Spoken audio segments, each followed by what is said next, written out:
နေတဲ့မူရှာပီတိနဲ့အသာပြုံးတယ်ဘာတော့မှမေးတော့ပြောမယ်ယောက်ျားရဲ့လာအောင်တဲ့ရှင်တော့လူပြစ်ပြီးတဲ့ငါနာကိုငါမယုံချင်းယောက်ျားလေးလားမိန်းကလေးလားမွာဘူးရသမျှအကုန်တင်ရော့ရှင်ခုံသွားမျောလေးချက်နဲ့ဆေးရုံဆေးကန်တော့ပြကြည့်သည်ယောက်ျားလေးအင်္ဂါအစုံကိုဝင်ဆောင်ငါလာရှိပြီငါလူပြစ်ပြီးခွာလက်တဲ့ကိုစပိတ်ပြောကနင်းသည်မိမဖို့သွားဝယ်နေတယ် open min နဲ့ order မင်းကြီးကိုဝင်နေတဲ့ကလေးတွေငါတို့ဒီ order မှာပဲအသားလေးမွေးလာခဲ့ရင်ဒီသားသူကပြောနေမှာပဲဘွားတွေလည်းမျိုးတွေရဲ့တေးချင်းချင်းမိလေးကိုပါချစ်နေဖြစ်တဲ့ပြတာတက်လက်ကရှိလေးကိုကျမ်းမာရေးရေးကြည့်တယ်မိမကိုလမ်းလေးရှောက်ခိုင်းမယ်ကိုဝင်ကိုအဖြစ်စေတဲ့အင်္ဂလိပ်ဗမာစီတောက်ခိုင်းမယ်ဖိုက်တဲကကလေးခံရမယ်ချင်းငန်ဆက်တွေစစ်စပ်စားနဲ့ဝေးပွားရလွယ်ကူအောင်လို့အင်္ဂလိပ်မလားတော့လွတ်ကျက်ထားတယ်အေးအေးငါရင်တွေလေ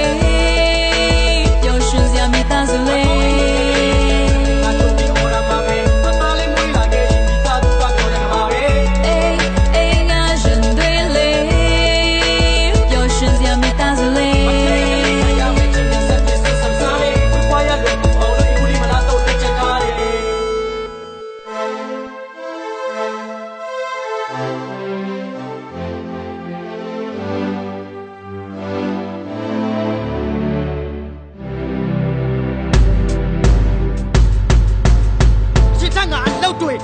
ပို့ပြီးကြိုးစားနေလေလောက်ကပြန်စကားကုန်းငါဘွားကိုအလဲထိုးသွားလေတယ်မိမကိုဝင်ပြက်ကြတဲ့ရေကန်ထဲမှာချော်လဲလို့တဲ့အစိတ်တွေစောက်တီရများလောကရန်လီးပဲအော်ဆဲတော့တယ်သားသမီးဆိုတာအိမ်တအိမ်အတွက်လက်ကောင်ဆက်လဲလေးပါတယ်ငါတို့ကြမှာအကုသိုလ်ကချစ်တဲ့ကိုအသက်မဲ့ပြေးလာတယ်ခန်းထဲမှာငါကတ်ထားတဲ့ချစ်စရာကလေးပုံလေးတွေကူတော်ရှိမှသားသမီးငါနာကဝဲကုန်နေတယ်မိမကတောင်းပန်တဲ့ကိုပြန်ကြိုးစားရင်ရမှာပါတယ်ပထမမဟုတ်တဲ့ခံစားချက်တန်ဖိုးကရင်ကြလာပါတယ်ငါကြမှာပြေးရလားကွာခံပြီးပြီးအောင်နေထိုးလိုက်တာလေတာဦးတင်တက်ဖို့နာတယ်ကစုံးမသွားရမိုးလိုက်ကြွားတယ်ငါဖြစ်ကမစုံတော့ခွဲပွန်းအဲ့ဒီလုံးထက်တက်ဖို့ကုန်တယ်ဝါဆက်တိုင်းမှာဆူတောင်းပါတယ်ဘယ်တော့မှထီလို့ပြင်းမျိုးမကြုံနဲ့သားလေးကိုပြပြနမ်းမယ်ဒီကလေးလေတဲ့လက်ကြီးထိုးကြတယ်ဝှက်ဖက်ပြီးနမ်းမယ်ဆိုတော့အိမ်မက်ကလန့်ပြီးနိုးလာတယ်